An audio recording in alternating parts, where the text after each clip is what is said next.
They thought blood made me blind, that I'd keep pouring my savings into their hands because family comes first. Last winter, my brother smiled at me across our father's coffin, signing papers he swore were for tax purposes. Weeks later, a bank statement proved he'd stolen my inheritance, using my name. I didn't scream, I didn't beg. I started collecting receipts, dates, voices, IP addresses, building a case no one could deny. What they didn't know was that I had already placed the final piece on the board, and when it landed, the house of lies they'd built would collapse on them. It was 2:07 a.m. when my phone buzzed on the nightstand, the sound cutting through the half-dream I'd been clinging to. My mother's voice was rushed, almost theatrical. "Honey, Mason needs help again. His business is in trouble. There's a GoFundMe, but if you could just send something directly, it would be faster." I sat up, rubbing my eyes, my mind already calculating how much I could spare before rent was due. Loyalty, I'd always believed, was the highest form of love. Boundaries were for people who didn't grow up promising their parents they'd take care of the family no matter what. Looking back, I can name it trauma bonding, that sticky blend of fear and affection that makes you give without checking the bill. Oxytocin is supposed to bind mothers to infants, lovers to each other. In my family, it bound me to debt, to sleepless nights, to the quiet knowledge that my worth was measured by what I gave up. Cognitive dissonance was my morning coffee, believing I was helping while watching my own safety evaporate. If you're listening to this and wondering, have you ever shared a password with family because it felt easier than saying no? I had. And in that moment, I still didn't see it as dangerous. My thumb hovered over the banking app, the same way it always did when a crisis call came. And then, out of nowhere, a memory. Mason and me at 10 and 8 years old, shivering in the Minnesota winter, passing one worn coat back and forth on the walk to school. He'd laughed, told me I looked like a snowman, and I'd told him I didn't mind the cold. That was the Mason I kept seeing whenever the new one asked for more. The transfer went through, my balance dipped lower, and I tried to sleep again. But an hour later, my phone buzzed again, not from Mom, but from my bank. New account opened under Harper Quinn at Branch 52. I didn't even know where Branch 52 was. By the next morning, I could feel the knot in my chest, but I still pushed it aside. That's the thing about red flags. They start to look like the family quilt if you stare long enough. I began running through my mental checklist of what I'd normalized. First, sharing my location in the family group chat so they could make sure I was safe. Second, letting Mason use my credit card just until his new one arrived. Third, handing over my original birth certificate and social security card for safekeeping in his home office. Fourth, resetting passwords through the shared family email so everyone could help if I got locked out. Fifth, discovering a second group chat without me in it, but telling myself it was probably just about sports. Sixth, Lila's Instagram story with champagne glasses and the caption "Big win coming soon." Seventh, the constant shuffling of dates and numbers whenever I asked about where the money was going. If you're counting along, how many out of 7 have you done? I bet you didn't think twice at the time. Neither did I. That evening, I sat at my kitchen table with a cup of tea and wrote a note to my mother. I told her I wasn't abandoning the family. I was simply trying to keep myself safe. The words looked stiff on paper, but they were the truth. I slid the note into an envelope, knowing it might sit in a drawer for weeks before I had the courage to send it. The tea was still warm when my phone lit up again. It was Mason posting a photo on Facebook. Him leaning against a brand new silver SUV, keys dangling from his hand, smile wide as a billboard. The timestamp was from the same afternoon my inheritance account had been drained. I stared at the screen until the image blurred. Somewhere between the coat we shared as kids and the keys he now flashed online, there was a story I hadn't been willing to read. But the bank account, the branch $52 alert, and the glint of those keys told me one thing clearly. Whatever this was, it wasn't about family anymore. The church smelled faintly of lilies and rain. I had barely sat down in the third pew when Mr. Halverson, my father's longtime attorney, leaned toward me. His voice was soft, almost apologetic. "Harper, the estate account was transferred last month into your name, technically, but the funds have been moved since." My head tilted before the meaning landed. I never signed anything," I whispered.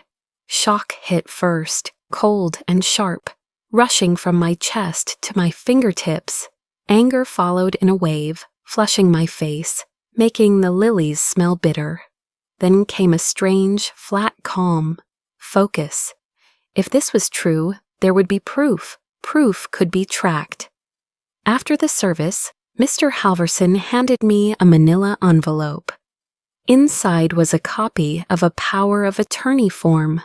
My name scrawled in ink I recognized but didn't own. The loops on the Q were wrong, too tight, and the flourish on the H leaned to the left, not the right. He pointed to the digital log stapled to the back. IP address traced to Mason's home office. I was still staring at the papers when my Aunt Dolores sidled up, her voice a conspiratorial whisper. "I'm not supposed to say this, but I think you should know there's a group chat. They call it Project Magnolia." Her eyes darted toward Mason across the hall. "It's not flattering. Project Magnolia." The name stuck in my head like a thorn. That night, I didn't cry. I opened my laptop and began building folders. One for bank statements, one for legal documents, one for anything that could become a receipt. I read up on state laws for recording conversations, two-party consent, exceptions, admissibility. I installed a call recording app that would store files in the cloud under a coded label. The next morning, I exported every transaction from my accounts for the past 2 years and mapped them against dates of large family purchases I'd seen online. A $14,800 withdrawal on May 3rd matched the day Mason posted about investing in the future with a photo of building plans. I cross-referenced property records, noting the parcel ID. The puzzle was taking shape. I dove into OSINT, open source intelligence, scrubbing metadata from photos they'd posted, matching timestamps to geotags. Lila's shot of a champagne toast had been taken at a downtown law firm's conference room. I used an internet archive tool to save the post before it could be deleted, filing it alongside the bank logs. By noon, my desktop looked like a war map. Colored tabs for financial theft, identity misuse, and public brags. I wasn't guessing anymore.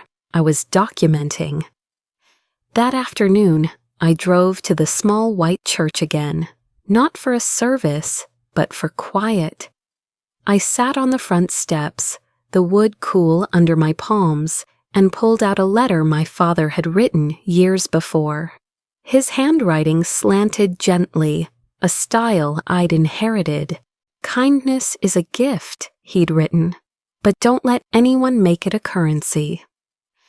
The words hit harder now, the paper trembling slightly in my grip. When I got home, I checked the fraud alerts I'd set up through my credit monitoring service. There it was, an attempted application for a $25,000 line of credit in my name, filed at Branch the Merger 19, the same branch where Lila's cousin was an assistant manager. The date matched the week after my father's death. My stomach tightened. I added the alert to my growing evidence file, labeling it Twist Ducker T2 in the folder structure I'd started in my head. Every piece had a place, and every place was leading me closer to the truth. Late that evening, I decided to check the security footage from an ATM withdrawal I'd disputed the month before. The bank's fraud unit had given me limited access to still frames. I zoomed in, adjusting the contrast. In the corner of the frame was a slender wrist, the skin pale, a black star tattoo just below the bone. I knew that tattoo. It was Lila's, a birthday dare she'd once laughed about at Thanksgiving. The date stamp matched a cash withdrawal in my name. I leaned back, my pulse steady, in a way it hadn't been for weeks. The funeral had given me grief, but it had also given me the spark of something sharper. This wasn't just about betrayal anymore. This was about building a case so airtight that when it closed, it would close for good. The refinance packet was buried in a stack of files in my locked cabinet, the same one Mason had once dismissed as paranoid storage. I laid it out on my kitchen table, page by page, until I found what I was looking for: the quitclaim deed I'd signed during the refinancing. My name, and only my name, was on the title. I had taken on the loan, paid for the roof repair, and covered every contractor bill. The house, on paper and in law, was mine. This was my nuclear option. I built what I called my paper armor folder: refinance agreements, contractor invoices, loan payment receipts. Then I started the digital map. One column listed the dates and amounts of suspicious withdrawals.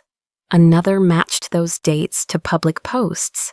Mason's photo with the new SUV on the day $1,498 disappeared. The geotag from his phone during a bank meeting placed him miles from the branch he claimed to visit. Halfway through my mapping, an anonymous email appeared in my encrypted inbox. The sender's address was a jumble of numbers, but the attachment was a PDF of an internal email chain. My heart clenched as I read Mason's words. The funeral is the best time. She'll be too distracted to notice. The thread was forwarded between him, Lila, and an unnamed contact, discussing how to finalize the transfers before probate. It was Twist Nocherf T3, a line that could crack their defense in half. I forwarded the file to my attorney, Ms. Callahan, who replied within the hour. "Legally, the house has never belonged to them," she wrote. "And with this refinance packet, you have the ultimate leverage." The certainty in her tone was more comforting than I expected. Still, I knew I couldn't fight this alone. I began assembling my allies. My therapist, Dr. Lang, had been helping me untangle years of emotional manipulation, teaching me to say no without drowning in guilt. Ms. Callahan handled the property title and advised me on the timing of disclosures. The bank's fraud unit provided documentation and agreed to flag any further suspicious activity. Beyond the professionals, I turned to the court of public opinion. Through a pseudonymous Reddit account, I connected with a community that specialized in uncovering scams. A TikTok creator known for dissecting fraud cases agreed to review my evidence when I was ready to go public. My Aunt Dolores became my inside witness, keeping tabs on family chatter without revealing her role. One rainy afternoon, I sat in Dr. Lang's office, watching the drops streak down the window.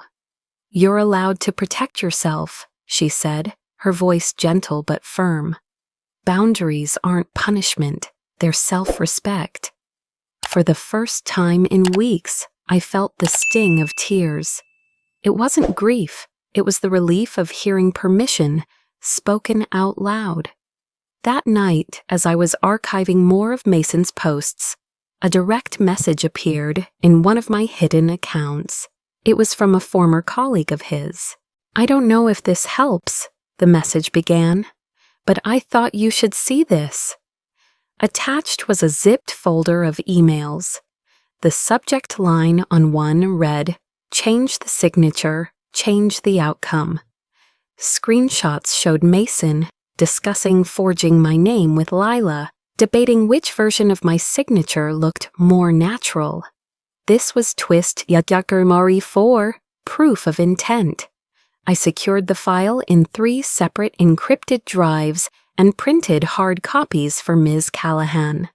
Then I checked my calendar. The date she and I had chosen to reveal everything lined up perfectly with Mason's announced startup launch, a day when he'd be at his most public, surrounded by press and potential investors. I didn't believe in coincidence. This was timing as strategy. As I closed my laptop that night, the rain had stopped, and the city outside was glowing with reflected streetlights. The pieces were falling into place. The armor was ready. The allies were in position. All that was left was to choose the exact moment to strike. The morning of Mason's startup launch, I dressed as though I were going to a quiet brunch. Neutral colors, hair pulled back, nothing to betray the storm I was about to unleash. My laptop sat on the kitchen counter, camera angled just enough to catch the soft light from the window. At exactly 11 a.m., I hit Go Live. "Good morning," I began, my tone even. "This will take about 10 minutes, and it might change the way you think about family." I reached for the first envelope. Inside was the deed, my name alone on the title, notarized and dated. I held it to the camera, letting the silence stretch for 3 beats before sliding it aside. 90 seconds later, I pulled out the refinance agreement, my signature crisp on every page. "I paid for the roof, the repairs, the taxes," I said. "No one else contributed a cent." The comments were already streaming in. Shock, outrage, and the occasional, "Drop the next one." The third reveal was the ATM footage, a pale wrist, a black star tattoo, withdrawing cash in my name. I paused the video on the frame where the tattoo was clearest, letting viewers take screenshots. 90 seconds after that, I opened the printed internal emails. Mason's own words about using my father's funeral as cover for theft. The chat exploded. I stopped then, letting the noise swell. I took a slow breath, looked straight into the camera. "Mason used to protect me," I said, the words soft.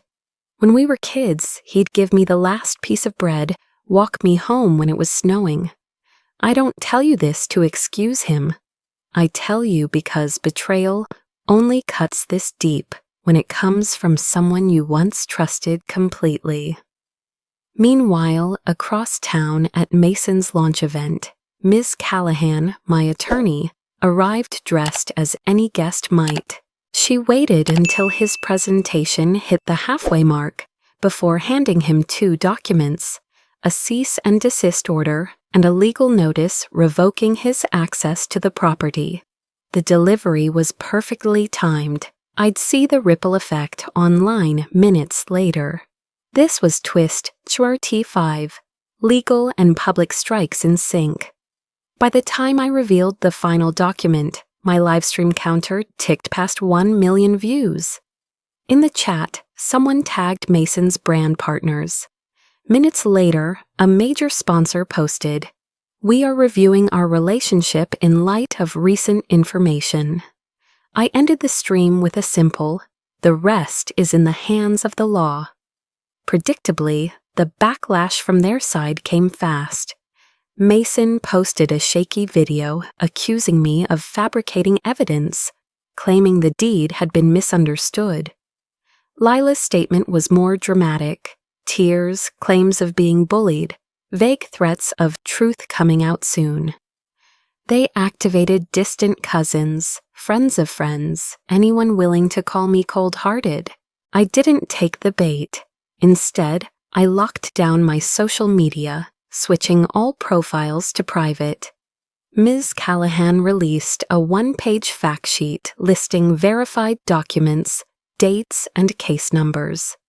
Every request for comment was redirected to her office. I scheduled the locksmith for the following week, well within the legal framework, and notified the local police of the change in access. 2 days into the smear campaign, another piece of evidence surfaced. From my earlier dig into bank archives, I retrieved an application for a new credit card in my name, complete with a forged signature. The handwriting analyst's report concluded it was highly probable the writing matched Mason's known samples, and the security footage from the branch showed Lila sliding the form across the counter. This was twist Jugger T6, the nail for a very public coffin. We forwarded the findings to the bank's fraud department. That evening, my inbox pinged with their formal response. The account in question has been flagged as fraudulent and is now frozen. I didn't need to post it. The satisfaction was in the certainty. But still, I allowed myself a small smile, knowing they'd find out soon enough. As I sat back, the weight of weeks of preparation began to lift. The strategy had held. The timing had been flawless. And the people who had once believed they could take everything from me without consequence were now scrambling to protect what little they had left. The legal wheels began to turn faster than I expected. Within a week, the bank confirmed they would reverse the fraudulent transfers, restoring the funds to the estate account in my name. Law enforcement opened an investigation into the forged documents, and the state's Financial Crimes Unit requested copies of my compiled evidence. Mason's startup began to hemorrhage support. 2 of his largest investors withdrew, citing reputational risk. On social media, the silence from once vocal supporters was deafening. Even family members who had once defended him quietly unfriended or blocked him. The shift in the family dynamic was almost eerie. A cousin I hadn't spoken to in years sent a short message. "I didn't know it was this bad. I'm sorry." I wasn't sure if it was guilt or self-preservation talking, but I accepted it as a step toward truth. In the middle of the chaos, I wrote an email to my mother. "I will continue to help with your expenses," I told her, "but from now on, it will be under a transparent written agreement, and no funds will go through Mason." It wasn't a threat. It was a boundary, clear and firm. For once, I hit send without second-guessing. Then came twist Anar TU7. A man named David called Ms. Callahan's office, claiming he had been burned by Mason in a separate investment deal 2 years earlier. He had emails, bank records, and even recorded phone calls. 2 other former associates followed, each with stories that mirrored mine. Trust extended, documents signed under false pretenses, and money quietly siphoned away. Together, their testimony began to paint a pattern of deliberate fraud. We filed all of it into the civil case. The more we submitted, the stronger it became. The day the court clerk emailed to confirm that my lawsuit for damages had been formally accepted, I felt the tightness in my chest ease. It wasn't over, but the path forward was no longer a fog. This was my micro cliffhanger, Chapter 5A, knowing we were officially in the fight, with the law on my side. Justice, as it turned out, wasn't the cinematic rush of slamming a door or delivering a perfect speech. It was quieter, steadier. I began sleeping through the night for the first time in months. My mornings didn't start with checking my phone for new threats or banking alerts. Instead, I made coffee, opened my curtains, and breathed without that constant knot of anticipation. The stability gave me room to think about what to do with the momentum. I started small, a free evening workshop at the library called Digital Boundaries 101, where I walked people through password hygiene, account monitoring, and safe ways to share information with loved ones. A few weeks later, I set up a small fund to help victims of financial abuse pay for initial legal consultations. One late afternoon, I met the new tenant for the converted unit in my house, a single mother named Rachel, with a quiet smile and a young daughter who hid shyly behind her leg. I showed them the kitchen, the sun pooling warm across the counters. "This is where the light is best in the morning," I said. As Rachel looked around, her shoulders seemed to relax, and I realized that offering someone safety felt like the truest form of reclaiming my own. That was my pause, my Narayan 7. A moment that wasn't about revenge or defense, but about simple, shared relief.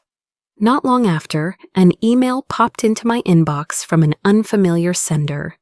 The subject line read, "TEDx invitation, tell your boundary story." I opened it slowly, scanning the polite request for me to speak at their upcoming event about resilience, legal empowerment, and personal boundaries. I didn't answer right away, but I couldn't stop smiling. This was my micro cliffhanger, number 5B, not the end, but a doorway to something bigger than the fight that had started it all. The first step in my new life was setting boundaries that would hold, even under pressure. For my family, that meant a conditional no-contact policy. I would speak to my mother only through a single phone line, on a set day and time each week. No more midnight calls, no more urgent messages routed through other relatives. My accounts now had two-factor authentication, my credit was frozen, and all important correspondence went through a P.O. box. There were no shared accounts, no casual lending, no just sign this for convenience. I built a toolkit to keep myself accountable, a monthly budget I managed without outside input, a checklist for family events with a simple go or don't go column, and pre-written polite refusals for invitations that crossed my boundaries. It wasn't about cutting everyone off. It was about refusing to give away pieces of myself without consent. One quiet evening, I sat at my desk with a cup of tea and began writing something I called 10 Gentle Rules. Emayund. They weren't laws or ultimatums, but reminders for myself. Trust slowly. Verify always. Rest before reacting. Protect your joy. The list grew, and with each line, I felt the weight of the past year loosen. That was my pause, divine innate, a moment to breathe without looking over my shoulder. Then an email arrived from a small independent publisher. They had seen my TEDx talk announcement and wanted to know if I'd consider writing a book about personal boundaries. They called it Timely and Needed. It was my micro cliffhanger, number 6A, a new challenge and an opportunity to turn this hard-earned knowledge into something lasting. With the legal battles winding down, I began to think bigger. I launched a blog, sharing anonymous case studies of financial abuse and digital overreach, mixing personal stories with practical advice. The response was immediate. Messages from strangers thanking me for giving language to their experiences, for showing that recovery was possible. 6 months later, I registered a small consultancy focused on privacy hygiene, teaching clients how to secure their digital and financial lives.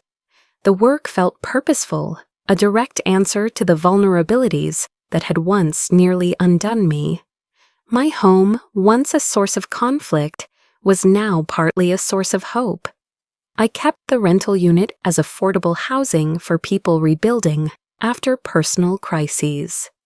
Rachel and her daughter had found stability here, and seeing them thrive reinforced my own.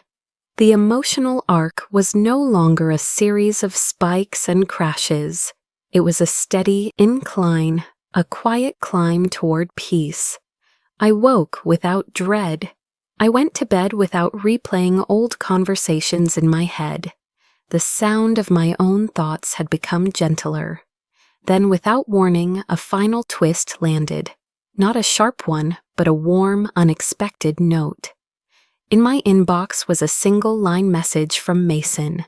"I will return what I took." There was no apology, no explanation, just those 8 words. I didn't reply.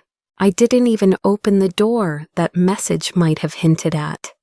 Instead, I filed it into my records folder, the same way I had with every other piece of this story. It was proof, not reconciliation.